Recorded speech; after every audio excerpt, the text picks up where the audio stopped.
आइए जानते हैं आज के प्रमुख अंतर्राष्ट्रीय खबरों को। पहले एक नजर हेडलाइंस पर। जस्टिस यशवंत वर्मा के खिलाफ लाया जा सकता है महाभियोग प्रस्ताव, सुप्रीम कोर्ट के एक्शन पर सरकार की नजर।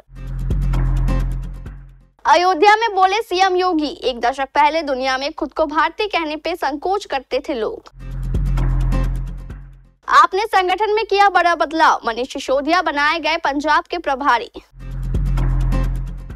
मुस्कान और साहिल का वीडियो वायरल, होली की मस्ती में झूमते नजर आए सौरभ के कातिल। ट्रंप और पुतिन की फोन पर हुई बातचीत को रूस अपनी जीत क्यों मान रहा है। ईरान में भूकंप के तेज झटके, परमाणु केंद्र वाले इलाकों में कांपी धरती। पूरे परिवार को 19 साल के लड़के ने किया खत्म, स्कूल में करने वाला था गोलीबारी। बढ़ने लगे कच्चे तेल के दाम, $72 के पार हुई कीमत। हॉलीवुड से आया था रानी मुखर्जी को बुलावा, शाहरुख खान की फिल्म की वजह से ठुकरा दिया था ऑफर। और आईपीएल 2025 में आया नया नियम, अब वाइड और नो बॉल पर नहीं होगा विवाद। दिल्ली हाई कोर्ट के जज जस्टिस यशवंत वर्मा के आवास से बड़ी मात्रा में कैश मिलने के बाद खलबली मची हुई है। सुप्रीम कोर्ट कॉलेजियम ने जस्टिस वर्मा का तबादला इलाहाबाद कोर्ट करने की सिफारिश की है। सरकारी बंगले से नकदी बरामदगी के बाद उनके खिलाफ महाभियोग प्रस्ताव भी लाया जा सकता है। सूत्रों का कहना है कि सरकार फिलहाल सुप्रीम कोर्ट के फैसले का इंतजार करेगी। शीर्ष अदालत की ओर से इस मामले में की गई कार्रवाई के आधार पर जस्टिस यशवंत वर्मा के खिलाफ संसद में महाभियोग प्रस्ताव लाया जा सकता है। जस्टिस यशवंत वर्मा पर मुसीबतों का पहाड़ टूट सकता है। उनके सरकारी बंगले से बड़ी मात्रा में कैश मिलने के बाद न्यायपालिका में पारदर्शिता को लेकर बहस एक बार फिर से तेज हो गई है। मुख्यमंत्री योगी आदित्यनाथ ने कहा कि भारत में नए नेतृत्व के उदय के साथ ही अब दुनिया नए भारत की बात करने लगी है। अभी ज्यादा समय नहीं हुआ है, ये सिर्फ एक दशक पहले की बात है। उत्तर प्रदेश और भारत के लोग दुनिया में कहीं जाते थे तो खुद को भारतीय कहने पर थोड़ा संकोच करते थे, पर अब गर्व से खुद को भारतीय कहते हैं क्योंकि दुनिया में भारत का सम्मान बढ़ा है। इसी तरह यूपी के लोग कहीं बाहर जाने पर खुद को उत्तर प्रदेश का बताने पर संकोच करते थे, पर अब वो गर्व से खुद को उत्तर प्रदेश का नागरिक बताते हैं। सीएम योगी शुक्रवार को अयोध्या के राज सदन में 2 दिवसीय साहित्योत्सव टाइमलेस अयोध्या का उद्घाटन करने के बाद कार्यक्रम को संबोधित कर रहे थे। आम आदमी पार्टी की पॉलिटिकल अफेयर्स कमेटी यानी पीएसी की बैठक हुई। इसमें संगठन को मजबूत करने का फैसला लिया गया। 4 राज्यों में प्रभारी बनाने पर सहमति हुई। गुजरात में गोपाल राय प्रभारी, दुर्गेश पाठक सह प्रभारी, गोवा में पंकज गुप्ता प्रभारी, पंजाब में मनीष सिसोदिया प्रभारी और सत्येंद्र जैन सह प्रभारी, छत्तीसगढ़ के लिए संदीप पाठक प्रभारी बनाए गए। दिल्ली का अध्यक्ष सौरभ भारद्वाज और जम्मू कश्मीर के लिए महराज मलिक को जिम्मेदारी दी गई। आप सांसद संदीप पाठक ने कहा, आज पार्टी की राजनीतिक मामलों की समिति की बैठक में कई फैसले लिए गए। गोपाल राव को गुजरात का प्रभारी बनाया गया है। मेरठ के सौरभ हत्याकांड को अंजाम देने वाले मुस्कान और साहिल का एक वीडियो सामने आया है। इस वीडियो में दोनों होली खेलते नजर आ रहे हैं। उनके चेहरे पर कोई शिकन नहीं नजर आ रही है। मुस्कान और साहिल दोनों होली की मस्ती में चूर दिख रहे हैं। वीडियो के बैकग्राउंड में सॉन्ग चल रहा है जिसकी धुन पर ये कातिल जोड़ा थिरक रहा है। हालांकि ये वीडियो कब का है इसकी अभी तक आधिकारिक पुष्टि नहीं हो पाई है, लेकिन आशंका जताई जा रही है कि 4 मार्च को सौरभ के कत्ल को अंजाम देने के बाद जब दोनों शहर से बाहर निकले थे तो ये वीडियो तभी का ही हो सकता है। फिलहाल इस वीडियो ने सभी को सोचने पर मजबूर कर दिया है कि आखिर इतनी जघन्य वारदात को अंजाम देने के बाद कोई कैसे यूं मौज मस्ती कर सकता है। दोनों का वीडियो सोशल मीडिया पर तेजी से वायरल हो रहा है। यह यूक्रेन में युद्ध की दिशा को लेकर एक अहम बातचीत थी। मंगलवार को अमेरिका के राष्ट्रपति डोनाल्ड ट्रंप और रूस के राष्ट्रपति व्लादिमीर पुतिन के बीच टेलीफोन पर 2 घंटे बात हुई।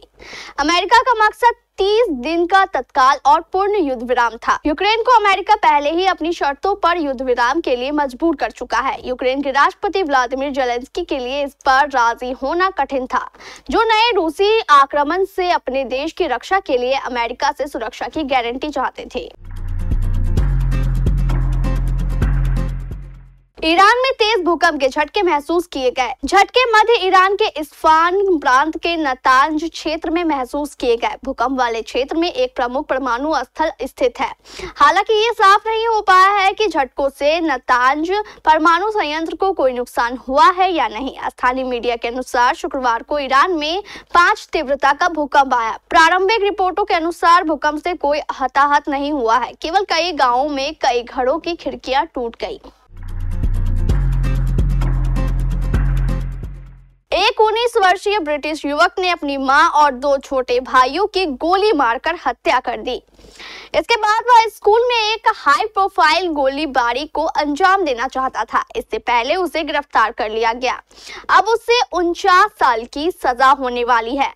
ल्यूटन क्राउन कोर्ट में सजा पर सुनवाई के दौरान जज बॉबी चीमाग्रब ने कहा कि उन्होंने निकोलस प्रॉस्पर को जेल में पूर्ण आजीवन कारावास की सजा देने पर विचार किया था, लेकिन उसकी उम्र को देखते हुए, जो कि गोलीबारी के समय 18 वर्ष थी, उन्होंने ऐसा नहीं किया। पिछले महीने प्रॉस्पर ने एक सुनवाई में अपनी मां जूलियाना फॉल्कन, अपनी 13 वर्षीय बहन गिजेल प्रॉस्पर और 16 वर्षीय भाई काइल प्रॉस्पर की हत्या करने की बात स्वीकार की थी। उसने 13 सितंबर को बेडफोर्डशायर के ल्यूटन में एक अपार्टमेंट में अपने भाई पर भी 100 से अधिक बार चाकू से वार किया था।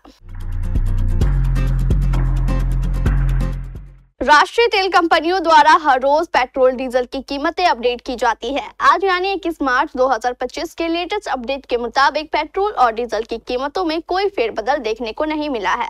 वहीं अंतर्राष्ट्रीय बाजार में कच्चे तेल की कीमतों में उतार चढ़ाव जारी है। इंटरनेशनल मार्केट में ब्रेंट क्रूड 72.28 डॉलर प्रति बैरल है, जबकि WTI क्रूड 68.26 डॉलर प्रति बैरल पर कारोबार कर रहा है। वहीं भारत की बात करें तो सरकारी तेल कंपनियों ने आज 21 मार्च 2025 को सभी महानगरों में पेट्रोल और डीजल की कीमतें स्थिर ही रखी है।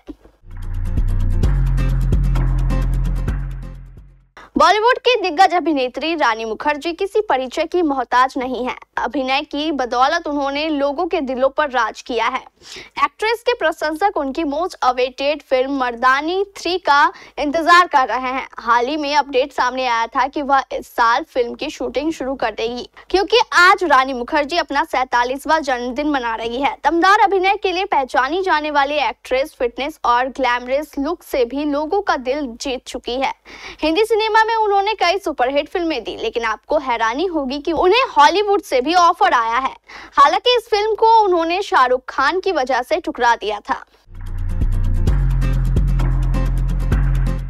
भारतीय क्रिकेट कंट्रोल बोर्ड यानी BCCI पुरजोर कोशिश कर रहा है कि इंडियन प्रीमियर लीग में आउट, नॉट आउट या अन्य फैसलों में गलती की कोई गुंजाइश ना रह जाए। अब BCCI ने शॉर्ट गेंदों पर नो बॉल या वाइड का फैसला लेने के लिए नया तरीका निकाला है। अभी IPL में कोई गेंदबाज एक ओवर में 2 बाउंसर गेंद फेंक सकता है। एक ही ओवर में तीसरा शॉर्ट गेंद को नो बॉल करार दिया जाता है। आपको याद दिला दें कि IPL 2024 में खिलाड़ी की कमर की ऊंचाई को मापकर नो गेंद का पता लगाने के लिए नई तकनीक इजाद की थी। अब बोर्ड ने उसी दिशा में एक कदम आगे बढ़ा दिया है। मीडिया रिपोर्ट के हवाले से ये बताया गया है कि जब बल्लेबाज क्रीज के अंदर खड़ा होगा तब उसकी कमर की ऊंचाई, कंधों की ऊंचाई और सिर की ऊंचाई का माप लिया जाएगा। इस डाटा को उस सिस्टम में अपलोड किया जाएगा जिसे हॉक आई ऑपरेटर इस्तेमाल करते हैं। ये ऑपरेटर थर्ड अंपायर के साथ बैठता है। इससे कमर तक की ऊंचाई वाली फुल टॉस गेंद, बाउंसर, नो बॉल और वाइड बॉल का पता चलता है। खिलाड़ियों से लिया गया डाटा उन्हीं के मुताबिक बल्लेबाजी के समय फुटबॉल गेंदों और अन्य फैसलों में मददगार होगा।